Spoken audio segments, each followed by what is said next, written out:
ఆ, పద్మావతి, మనం ఇలా పక్కపక్కన కూర్చొని పప్పు రుబ్బుతుంటే ప్రపంచాన్ని జయించినట్టుంది తెలుసా? ఇంకా కేజీ 2 కేజీలేంటి పద్దు, క్వింటాల్ అయినా టన్ అయినా రుబ్బేచ్చనే నాకు అనిపిస్తుంది. ఓ నిజమా బావా? ఆ, నీతో అబద్ధాలు ఆడతానా పద్దు? రాత్రి నీ సాయం మరుస్తానా? మాటిచ్చావు కదా బావా. మరి మాట తప్పని మడమ తిప్పని వంశం మాది.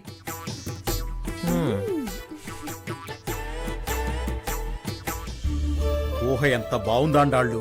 ఆ ఊహ నిజమైతే రోజు గారెలు గారెలేగా. చాలండి. మీకెప్పుడు గారెలు దాసే కాని వాళ్ళ జంట ఈ కళ నిజమయ్యే దాని గురించి ఆలోచించండి. నిజమే ఆండాళ్ళు, చూడముచ్చటగా ఉంటుంది. పెళ్లి ప్రయత్నాలు మొదలు పెడదామా? రుక్మిణి వాళ్ళని అడగకుండానే ప్రయత్నం మొదలు పెడతారా? అడుగుదామే, కాదంటుందా ఏమిటి? మరి పద్మావతిని? చూడు, ఇష్టం లేందే వాడి చేత అది పప్పు రుబ్బించేదాకా వచ్చిందా? ఇష్టం లేకపోతే వాడంత కష్టం ఎందుకు పడతాడు? ఆ రుసరుసలు పైకే. వాళ్ళకొకరంటే ఒకరికి ఎంతో ప్రేమ. ఏమండి, అయితే వెళ్ళి ఒక మాట రుక్మిణిని అడిగేద్దామా? పదండి. ఆగు, ఇప్పుడంటే అప్పుడేనా? వారం వజ్యం అక్కర్లేదా? పద.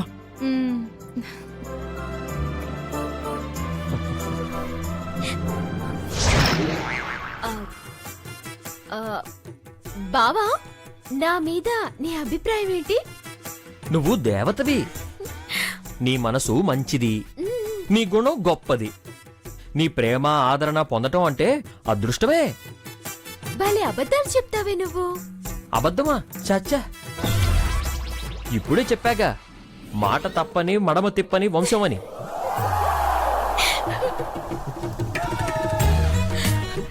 బావా, అత్తయ్య మావయ్య గారు వెళ్ళి చాలాసేపు అయింది.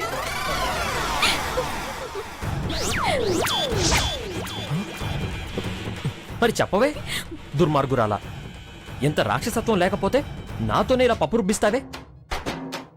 జబ్బలు పులిసిపోయాయి, రెక్కలు లాగుతున్నాయి. ఇంత కఠినాత్మురాలివేంటే నువ్వు? అప్పుడే ఏమైంది? ఇప్పుడు ఇప్పుడు రుబ్బండి. కేజీ పప్పు, ఇంకో కేజీ ఉంది ఇందులో. ఏమిటి, ఇంకో కేజీ ఉందా? టన్ అయినా రుబ్బుతానన్నా. వసే, నీ నెత్తిని రోలెత్తేసినా పాపం తగలదే.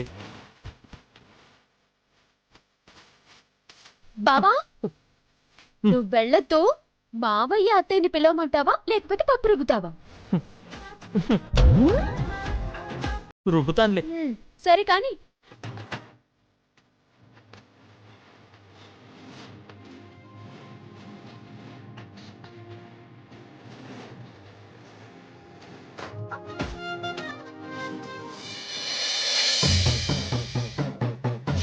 ఎంత గ్లాస్ పీకాలా?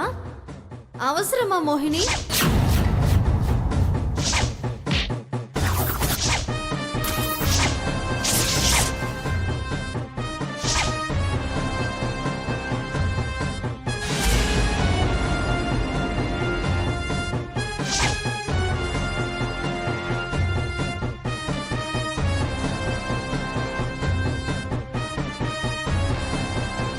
మమ్మీ, ఏంది?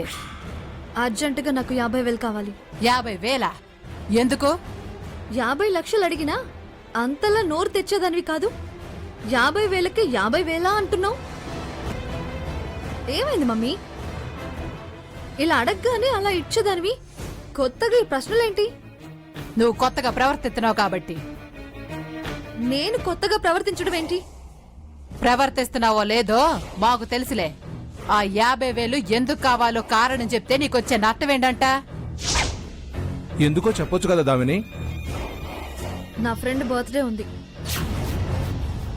బర్త్డేకి డ్రెస్ కొనుక్కోవాలి. ఫ్రెండ్ బర్త్డేకి నీకు 50,000 ఎందుకు? నీ బర్త్డేకి నువ్వు ఖర్చు చేసావు, అట్టాగే ఆళ్ళ బర్త్డేకి ఆళ్ళు ఖర్చు పెట్టుకుంటారు. 1,000-2,000 పెట్టి గిఫ్ట్ కొనిస్తే సరిపోతుంది. ఏం చేయాలో ఎంత చేయాలో నువ్వే చెప్తావా? చెప్పకపోతే చెడిపోతావంటే చూస్తూ ఊరుకోనా? చెడిపోయానా?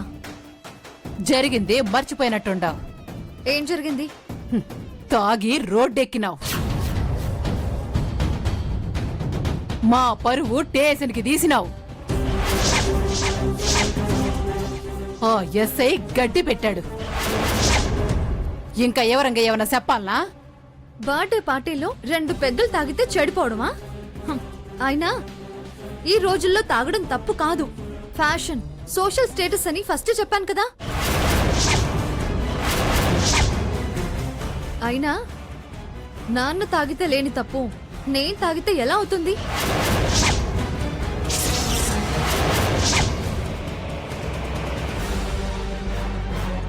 ఆయన నువ్వు ఒకటేనా? మందు మగాళ్ళకి మాత్రమే అని ఎక్కడైనా రాసుందా? ఇంకా లేడీస్కే నయం, లేడీస్ స్పెషల్ అని రాసుంటుంది. అంటే ఆడవాళ్ళు తాగొచ్చు అనే కదా అర్థం. అదే మీరు తప్పంటే ఎలా? ఏయ్, ఈ వాదనలు అనవసరం. మళ్ళీ నువ్వు రోడ్డున పడ్డావు నాకెట్టం లేదు. 50,000 లేకుండా ఫ్రెండ్ బర్త్డే పార్టీకి వెళ్ళడం నాకు ఇష్టం లేదు. అడిగినంత ఇచ్చి చెడగొట్టడం నాకెట్టం లేదు. చెడిపోయాను అనే మాట అనొద్దు. చెడిపోవడం కాకపోయినా ఆరోగ్యానికి మంచిది కాదు కదమ్మా. నలుగురు 4 రకాలుగా అనుకుంటారు. ఆరోగ్యం గురించి, అలవాట్ల గురించి నాకు చెప్పొద్దు. నలుగురు ఎవరు? నన్నేమైనా పెంచి పోషించారా? వాళ్ళెవరి కోసమో నేనెందుకు నా లైఫ్ స్టైల్ మార్చుకోవాలి? దామిని లాగానే బ్రతుకుతుంది. ఇలాగే బతికితే జనం అందరూ మా మొహం మీద ఉమ్మేస్తారు. చూడమ్మా, ఆర్గ్యుమెంట్స్ చేసి నన్ను రెచ్చగొట్టద్దు. రెచ్చగొట్టడం ఏందే? ఇవ్వనని చెప్తున్నాను కదా. ఇచ్చి తీరాల్సిందే. సచ్చినా ఇవ్వను. ఇవ్వకుండా దాచుకొని కోట్ల ఆస్తిని నెత్తిన కట్టుకొని పోతారా? కూతురు సుఖ సంతోషాల కన్నా మీకు డబ్బే ముఖ్యమా? నీ సుఖ సంతోషాలు కోరుకునే నీకు డబ్బు ఇవ్వమనేది. మర్యాదగా అడుగుతున్నాను, ఇస్తారా ఇవ్వరా? ఏంటి బెదిరిస్తుండావా? ఇవ్వకపోతే ఏం చేస్తావే? ఇలా అడగడం మానేస్తాను. హక్కు ప్రకారం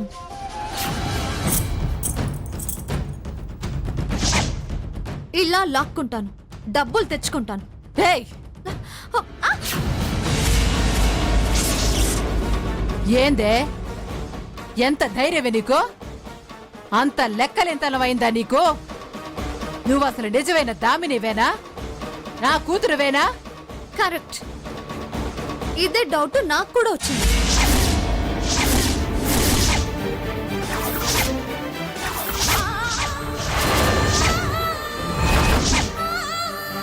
అదే ప్రశ్న నేను అడుగుతున్నాను. చెప్పు, తల్లివేనా? నువ్వు నా కన్న తల్లివేనా?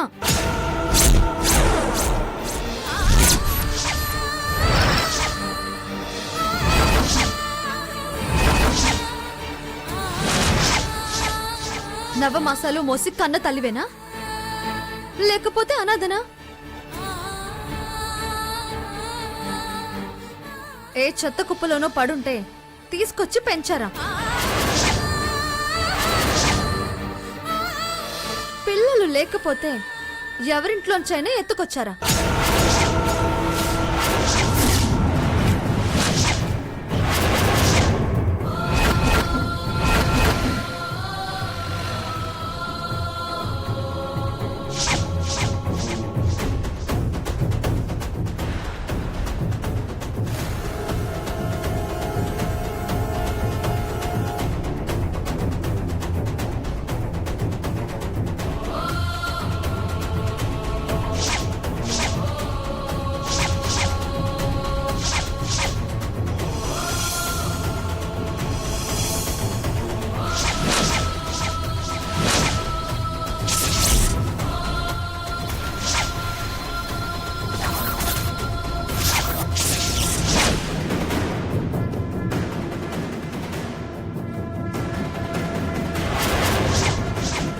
దామిని, ఏంటా మాటలు?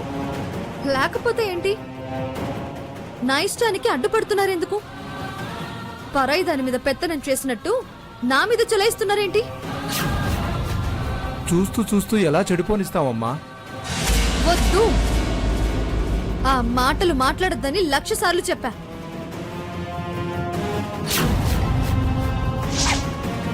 దామిని, నీ ఇష్టానికి నువ్వు బతకడం మాకిష్టం లేదు. అలా అని నేను నా మనసుని కష్టపెట్టుకుని బతకడం నాకు ఇష్టం లేదు. నా నిర్ణయం నేను తీసుకోవాల్సి వస్తుంది. నిర్ణయమా? ఏంది నువ్వు తీసుకునే నిర్ణయం? సత్తానని బెదిరిస్తుండావా? చావడమా? హం. దామిని అంత పిరికిది కాదు. బతుకు మీద చాలా ఆశలున్నాయి. అర్ధాంతరంగా పోవాల్సిన కర్మ నాకేంటి? అలాంటి పిచ్చి పిచ్చి నిర్ణయాలు నేను ఎప్పుడూ తీసుకోను. నీకు నేను ఇష్టం కానప్పుడు, నా ఇష్టాలు నీకు కష్టమైనప్పుడు కలిసి ఉండాల్సిన అవసరం నాకేంటి? తెగ తెంపులు చేసుకుంటా నా దారిన నేను బ్రతుకుతా.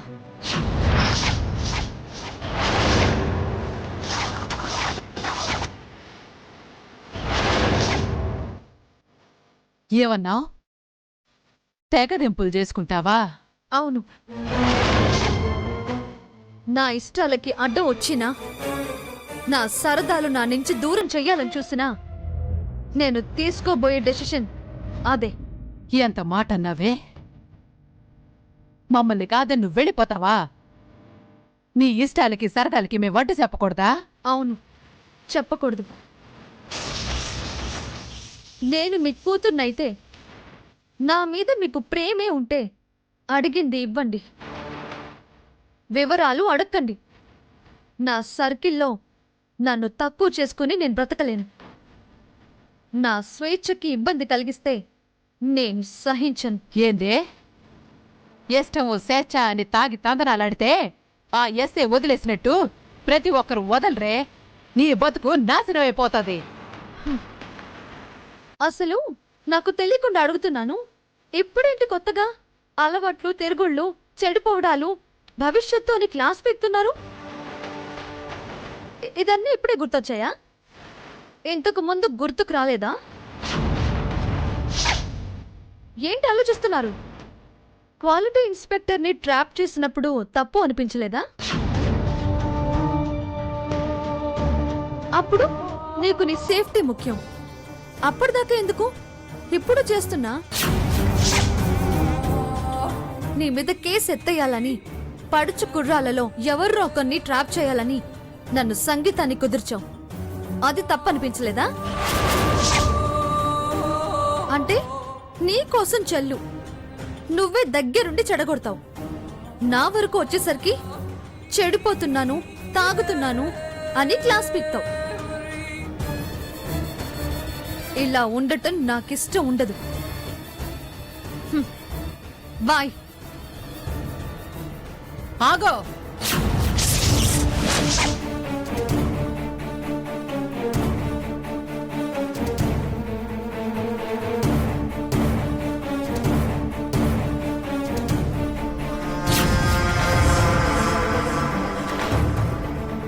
ఏంది ఏంది ఆ మాటలు? మాట్లాడను. కీసిస్తే అలాంటి మాటలు మాట్లాడను. ఏంది నీకు నాకు మధ్య ఉండే బంధం డబ్బేనా? ఆ డబ్బే కదా నీకు ముఖ్యం. నేనన్నానా? ఇవ్వను అన్నావు కదా. అది కాదే. మమ్మీ, మళ్ళీ మొదటికి తేవద్దు. ఇస్తావా? వెళ్ళిపోమంటావా?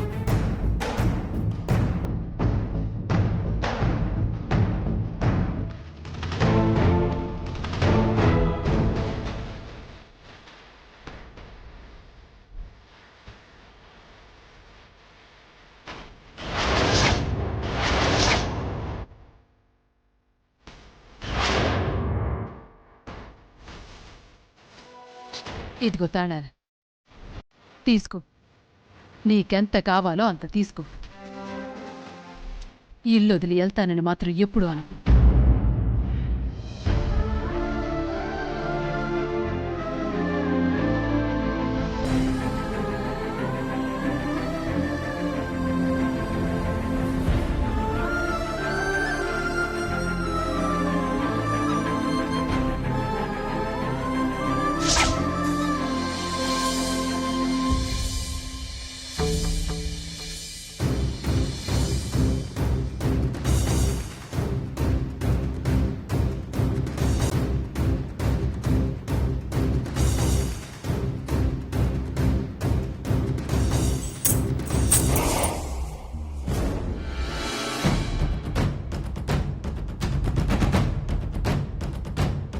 చూసావయ్యా ఎంత దారుణంగా తయారైంది.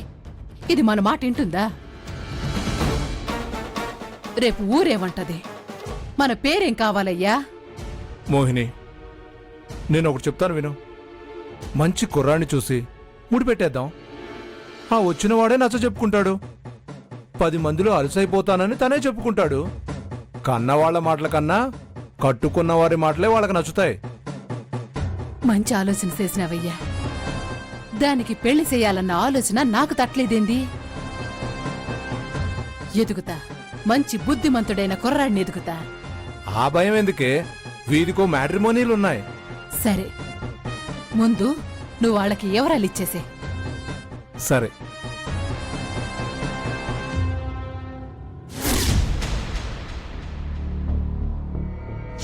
క్షమాపణ నీతో చెప్పించుకొని వెళ్తాం. అమ్మ పద్మావతి, గురువు గారు, నా మీద నమ్మకం ఉంచండి.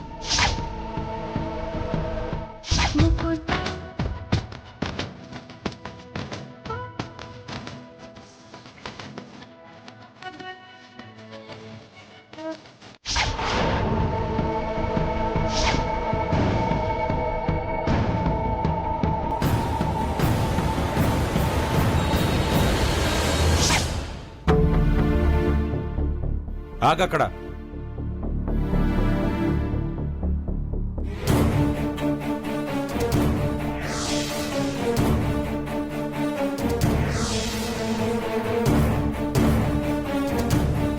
ఏంటి గురువు గారు? ఎందుకొచ్చావు? అదేంటి, దాన్ని ఎందుకొచ్చావని అంటున్నారు? రావాల్సిన అవసరం లేదు కాబట్టి. రావాల్సిన అవసరం లేకపోవడం ఏమిట్రా? మీరు ఆపుతారా?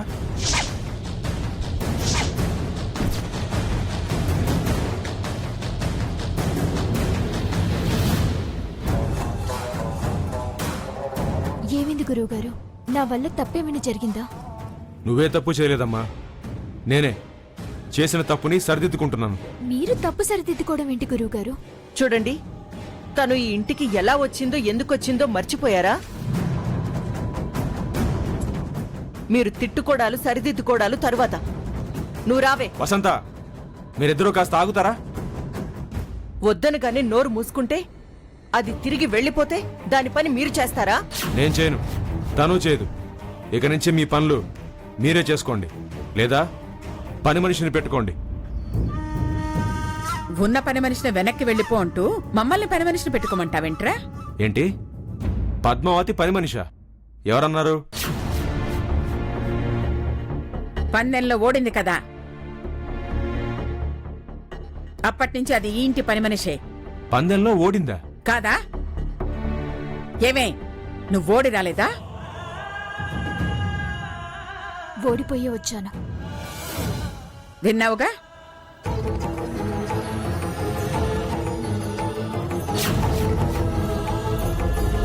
అసలు పందెం ఏంటి? పోటీ ఎందుకు జరిగింది? నాకు ఆరాధనోత్సవాల్లో పాల్గొనే అర్హత లేదు అన్నారు. ఎందుకంటే నేను వ్యసనానికి బానిస అయ్యానని, సరస్వతిని మైలుపరిచానని. అవన్నీ నిజాలే కదా. నిజమో అబద్ధమో మాకవన్నీ అనవసరం. పందెం కట్టింది ఇది. గురువు గురువు అని చెప్పుకునే ఆ రంగాచారి ప్రగల్భాలకి పోయి ఓడిపోయాడు. ఆయన తరపున ఇది పందెం కాసింది. మీతో పాడలేక ఓడిపోయింది. ఇచ్చిన మాట ప్రకారమే కదా ఇక్కడికొచ్చింది. అవును, ఏ కాదా? నేను కచేరీ చేస్తుంటే నన్ను వాళ్ళు ఆపి సినిమా పాట పాడమన్నారు. నేను పాడను, వాళ్ళని మెప్పించను అన్నాను. అప్పుడు వాళ్ళు ఏమన్నారు? లెంపలేసుకుని వాళ్ళకి క్షమాపణలు చెప్పమన్నారు. అప్పుడు పద్మావతి నా తరఫున వాదించింది. తను పాట పాట అందరినీ మెప్పించింది.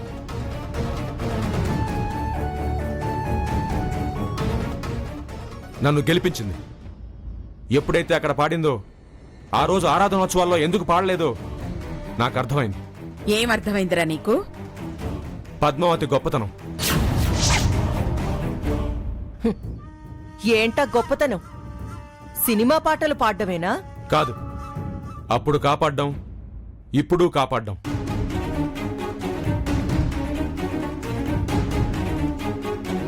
ఆరాధనోత్సవాల్లో నన్ను పాడకుండా గెలిపించింది. బర్త్డే ఫంక్షన్లో నన్ను పాడి గెలిపించింది.